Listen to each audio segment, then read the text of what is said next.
Hello everyone's 2023-এর রিক্রুটমেন্টে মাত্র 35.73 নম্বর পেয়েও recruitment পেয়েছে, অর্থাৎ জব পেয়েছে। 35.73 এই নাম্বারটা পেতে গেলে তোমরা যদি 10-এর জন্য মাধ্যমিক পাস করে তারাও এই নাম্বারটা পেয়েছে। কীভাবে নাম্বার বিভাজন হয় আমরা সব আলোচনা করব। তো দেখো শুরু করি। দেখো সিট সংখ্যাগুলো দেখে নাও। জিএনএম ফিমেল ক্যাটাগরিতে 1355টা জেনারেল ক্যাটাগরিতে ছিল, 1096 এসসি ক্যাটাগরিতে, এসটি ক্যাটাগরিতে 277, ওবিসি এ ক্যাটাগরিতে 562, ওবিসি বি ক্যাটাগরিতে 182, পিডব্লিউডি ক্যাটাগরিতে 89, টোটাল 3561 জিএনএম ফিমেল। দেখো কিছু কিছু সিটে যতগুলো সিট ছিল ততগুলো প্যানেলের নাম আছে। যেমন ধরো এসসি ক্যাটাগরিতে 1096টা সিট ছিল, কিন্তু 1000 জনের নাম এসেছিলো। এসটি ক্যাটাগরিতে 277 নাম এসেছিলো 270। তারপর ওবিসি এ ক্যাটাগরিতে তোমার সিট সংখ্যা ছিল 562 এবং রিক্রুটমেন্ট পেয়েছিল 494 জন। ঠিক আছে, ওবিসি বি ক্যাটাগরি 182, পিডব্লিউডি 89টি সিট ছিল 6 জন। এই পিডব্লিউডি যা সার্টিফিকেট আছে তাকে ধরে নাও যে 100% সে জব পাবে। ঠিক আছে, 100%, এখানে কোনো কথা হবে না। ঠিক আছে, তারপরে দেখো তারা টোটাল দেখো 3561 প্যানেল লিস্ট নাম এসেছিল 3307 জন। তারপর জিএনএম মেল 151টা সিট ছিল জেনারেল ক্যাটাগরিতে, এসসি ক্যাটাগরিতে 170, দেখো 68 জনের নাম এসছে, তার মানে 100 সিট ফাঁকাই থেকে গেছে। তারপরে এসটি ক্যাটাগরিতে 45 সিট ফাঁকাই থেকে গেছে, কারণ হচ্ছে তত ক্যান্ডিডেট ছিল না।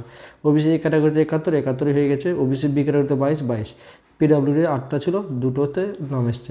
তার মানে দেখো যে এই সমস্ত ক্যাটাগরির ছাত্রই ছিল না। ঠিক আছে, বিএসসি নার্সিং এবং হচ্ছে পোস্ট বেসিক বিএসসি। তুমি এখানে সিট সংখ্যাগুলো দেখে নেবে, টোটাল 2710টি ছিল।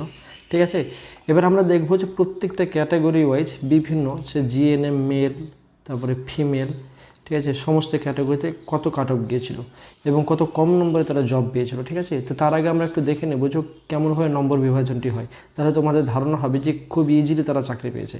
ঠিক আছে, দেখো প্যাটার্ন হচ্ছে অ্যাকাডেমিক্স মার্কস 75, এক্সপিরিয়েন্সে থাকবে 10 এবং ইন্টারভিউ 15। এখানে দেখো কোনো রিটেন পরীক্ষা হয় না। ঠিক আছে, তবে আমার বিশ্বাস যে এই 2025-এ এক্সাম হলে পরে আমার মনে হয় যে ইন্টারভিউ শুধুমাত্র ইন্টারভিউ বা এক্সপিরিয়েন্সের মার্কসের উপর নয়, রিটেনের এক্সাম হবে। কারণ এখন ছাত্র সংখ্যা বেড়ে গেছে, তাই কম্পিটিশন বেড়ে গেছে, তাই অবশ্যই রিটেন এক্সাম হওয়া উচিত। দেখো এখানে একাডেমিক মার্কস 75। কীভাবে দেখো, মাধ্যমিকের জন্য 10, এইচএসের 25 এবং হচ্ছে তোমার নার্সিংয়ের জন্য যে মানে তুমি জিএনএম বা নার্সিং করছো তার জন্য 30।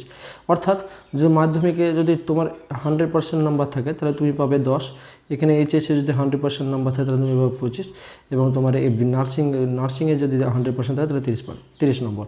তার মানে দেখো যে তোমার এখানে যদি 60% থাকে তাহলে তুমি এখানে 6 নম্বর পাবে, এখানে যদি 60% থাকে তাহলে পরে যে তোমার হয়ে যাবে 15। ঠিক আছে, এখানে যদি 60% থাকে তাহলে তোমার হয়ে যাবে 18। তাহলে টোটাল যোগ করো, তাহলে কত হয়ে যাচ্ছে, 6 × 5 = 11, 11 × 8 = 19, 1 2 3 39। তাহলে দেখো শুধুমাত্র তোমার ইন্টারভিউর উপর ডিপেন্ডই করতে হচ্ছে না, এই নম্বরে অনেকে জব পেয়ে গেছে, আমরা সব দেখে নেব। ঠিক আছে, তারপরে তোমার 5 মার্কস থাকে হচ্ছে তোমার এমএসসি করা যদি থাকে অর্থাৎ মাস্টার ডিগ্রি, এবং হচ্ছে ডিপ্লোমা যদি করা থাকে তাহলে 5। তো টোটাল হচ্ছে আর ইন্টারভিউ 15। তো ইন্টারভিউ তোমার মানে ইন্টারভিউ অ্যাটেন্ড করলে পরে 30% দিয়ে দেয়। ঠিক আছে, অর্থাৎ তুমি এখান থেকে 5 নম্বর পেয়ে যাবে। তার মানে এগুলো 39 যোগ 5 যদি করে দাও তাহলে হয়ে যায় 44, অর্থাৎ এই নম্বরটা অ্যাড করেই, ঠিক আছে, এরকম নম্বর 60% চাকরি পেয়ে গেছে। তো এই হচ্ছে ব্যাপার। তো চলো আমরা দেখে নিই প্রত্যেকটা কাট অফ। দেখো এখানে আমরা দেখে নেব জিএনএম মেল যে আনরিজার্ভ ক্যাটাগরিতে কাট অফ কত ছিল। ঠিক আছে, এখানে আনরিজার্ভ ক্যাটাগরিতে ছিল 59.21, অর্থাৎ এ নম্বরে জিএনএম মেল ক্যাটাগরি জব পেয়েছে আনরিজার্ভ ক্যাটাগরি। ওবিসি বি ক্যাটাগরিতে পেয়েছে 54.63। ঠিক আছে, ওবিসি এ ক্যাটাগরিতে 46.08, এসসি ক্যাটাগরিতে 39.48, দেখো 39.48, এসটি ক্যাটাগরিতে 49.23, কারণ এসটি ক্যাটাগরিতে ভ্যাকেন্সি কম ছিল। দেখা গেছে এসসি ক্যাটাগরিতে জেনারেলের থেকেও অনেক সিট বেশি ছিল, জেনারেলের থেকেও এসসি ক্যাটাগরিতে বেশি ছিল, এখান থেকে এর কাট অফটা কম।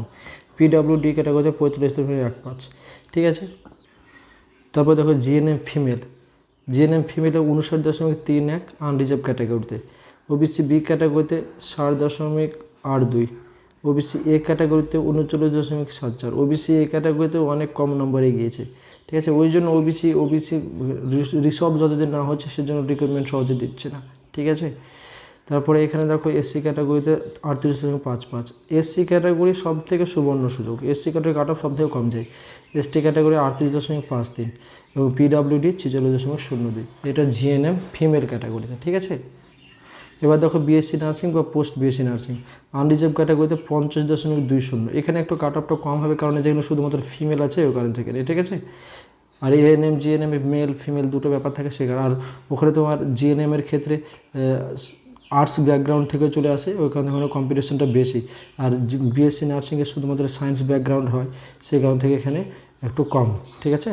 দেখো ওবিসি বি ক্যাটাগরিতে 43.31, ওবিসি এ ক্যাটাগরিতে 40.25, এসসি ক্যাটাগরিতে 35.73, এসটি ক্যাটাগরিতে 40.98 এবং পিডব্লিউডি ক্যাটাগরিতে 43.16।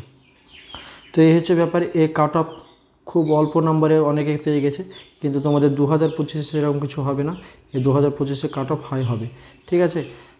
তো এই ছিল একটা ছোট্ট ভিডিও। তো যারা চ্যানেলে নতুন তারা অবশ্যই সাবস্ক্রাইব করো এবং বন্ধুদের শেয়ার করো এবং হয়তো লাইক করতে ভুলো না। ধন্যবাদ সকলকে।